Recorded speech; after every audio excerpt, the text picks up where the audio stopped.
Welcome to week 2 of our special edition nudgecast series. My name is Jeremy Beament and I am joined by my co-founder of Nudge, Tim Perkins. So right now, both Tim and I are in lockdown with families of 5, 3 kids each and a wife, having too many Amazon deliveries to the door, and that got us thinking about family finances. And so that's going to be the special focus today.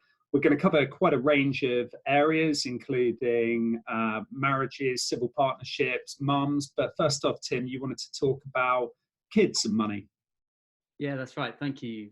Thank you, Jed. So I think, like many, I'm trying to identify whatever positives I can from this very strange time.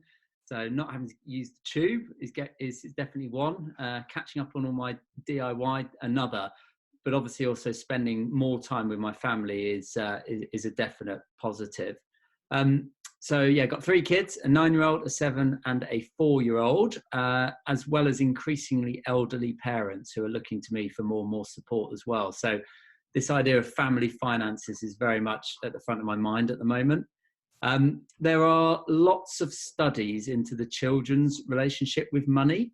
And the most striking I've read is that a child's relationship with money is formed by the age of 7, which is quite extraordinary. And I think it's really important, though, because helping your children understand money can be one of the most important things that you can do for them. Not only does it help them to make sense of the world, so why mummy and daddy go out to work and why stuff on Amazon isn't actually free, even though it's just one click, but it can also help them learn those skills and lessons that will shape their adult life too. And when I was preparing for this session, it reminded me of a new business tender that we completed last year. The now client asked us, the specific question they asked was, if you wanted to make money funny, how would you get us laughing? And so I decided to film my children talking about money, which was a lot of fun. And where does money come from? You can either earn it or find it on the street. Right, yes, okay. And why is money important? Because you can save it or spend it and do cool stuff with it. Like you could, if you wanted, you could toss a coin to see who wins something. Okay, cool. And how much money will you have when you're older? 40,500, a million, decillion, billion. So it's amazing thinking about money through the eyes of children. Now, in terms of those familiar with the Nudge service, you'll know that we divide the world of money into 25 areas of interest, and children and family is a pretty popular area of interest. And as a result, there's lots of support in Nudge with regards to children's finances, starting from perhaps the obvious, so things like savings options and junior ISAs versus child trust funds, that type of thing, through to practical tips such as teaching kids about money, the going rate of pocket money, and those types of tips. And I think for a lot of people, this enforced home working gives more time, so a perfect opportunity to brush up on how to best help your kids with that lifelong skill. So in our house, for example, when it comes to pocket money, the way it works is the children get £3 each, which sounds a lot, but bear with me. So that £3 each week is split between £1 for giving, £1 for saving, and £1 for spending. So in terms of the giving, so that the children can work out what charity they want to give that to, and it's really nice seeing them being so proud of giving money to others. In terms of the saving, so the way that works is they have to have £10 in their saving pot before they're allowed to spend it. And then in terms of the spend, that's for them to spend on their match tax cards or sweets, or even put that into the savings account to get that £10 quicker. So the hardest thing for me as a parent was watching them in those early weeks that we introduced pocket money, was watching them waste it. But gradually we're getting over that, and they're learning that actually putting the money to one side and then buying something decent every month or so is perhaps a better use of their money. We use the Rooster Money app. So I'm not sure if you've heard of that one, Jed, but yeah, it's really good way of keeping money very visual for kids, and it allows them to set goals. But we're also very aware that children tend to mimic their parents. So we try and involve them in things like shopping decisions. So if we do go to the supermarket, which is obviously few and far between right now, but getting them to not just look at the price, but also the weight, price per weight. So, trying to get them to understand that the cheapest isn't necessarily always the best value. And it also helps them realize the importance of talking about money. So it's good for them to know that money's not a taboo subject. It's something that should be discussed. I've set up savings accounts, so a child trust fund for my eldest daughter and then junior ISAs for the other two. And with the extra time that I've had over the last couple of weeks of being homebound, it's been a great opportunity to review those. So that has meant that I've transferred my daughter's child trust fund into a much more efficient junior ISA, which is halving the fees that she's paying. It's also giving us more options in terms of where that money's invested. And it's also been a great opportunity for me to kind of take stock of where their money is invested. I'm undecided at the moment when I tell them about these savings. So with the junior ISA, they can actually take control of the account when they're 16 and access it when they're 18, which is quite scary. So I'd like to think that they would use that for something sensible like a house or a car deposit. But of course, at 18, they a lot of potential that they'll waste it. So I need to decide how confident I am in the education I'm giving them now, that they're going to make a sensible decision with it when they get to 18, or whether I just keep it under wraps and reveal it perhaps when they're in their early 20s. So yeah, lots of really interesting topics and ideas to think about in terms of children and money right now. And I'd just like to flag as well that I know firsthand just how hard it is homeschooling at the moment. And so we're actually running some money masterclasses, which are interactive webinars for kids or kids and their parents.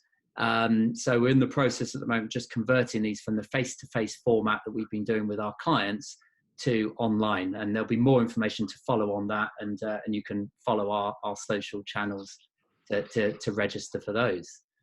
So yeah, Jed, sure, there's lots of similarities there in terms of your family setup, but I think you've also been thinking about family from the perspective of as a couple, so with your wife as well, is that right?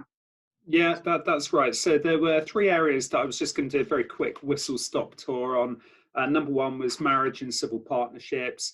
Number two, about how do you manage money as a couple. And then number three, I was just going to do a little focus on mothers. So yeah, marriage and civil partnerships. If you're married or in a civil partnership, there are broadly 5 ways that your finances will be affected. So number one, regardless of whose name is on the mortgage or the tenancy agreement, the home you live in becomes the matrimonial home. You both have the right to be there. Number two, your credit scores could be joined if you take out a joint bank account, mortgage, or debt. That means each other's credit histories can impact borrowing, whether individually or together. And there is an action there. I would highly recommend that every single person go and get a credit report. I would recommend that rather than going for a free service, which isn't really free because you've become the product, or one of the expensive subscription services, I would just take the £2 statutory report that you can get from any of the main providers. It's really important to make sure that the things you're being judged on in the market are accurate and up to date, and if there are any problems. Number three, your pensions will be linked and considered a joint asset. So there's something to think about there. Fourthly, you will have to write a new will if you're in England, Wales, and Northern Ireland. So again, another action here, if you don't have a will and you are in a marriage or civil partnership, we'd highly recommend that you do.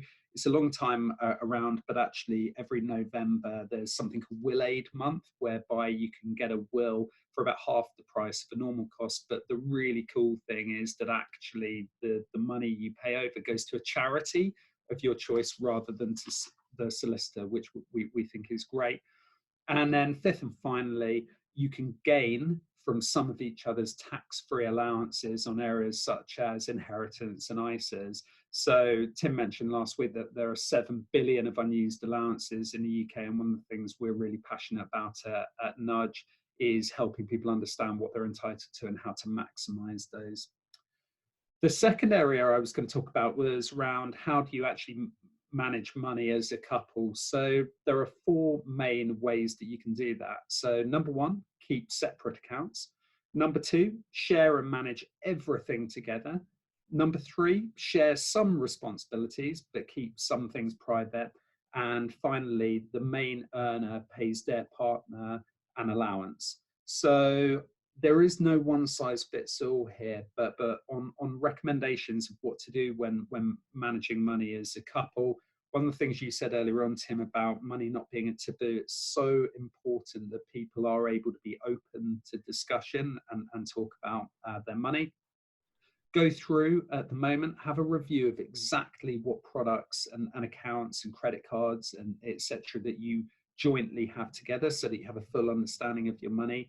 Go and get that statutory £2 credit report to make sure that it's accurate and that you both understand where you're both sitting as far as your credit score is concerned.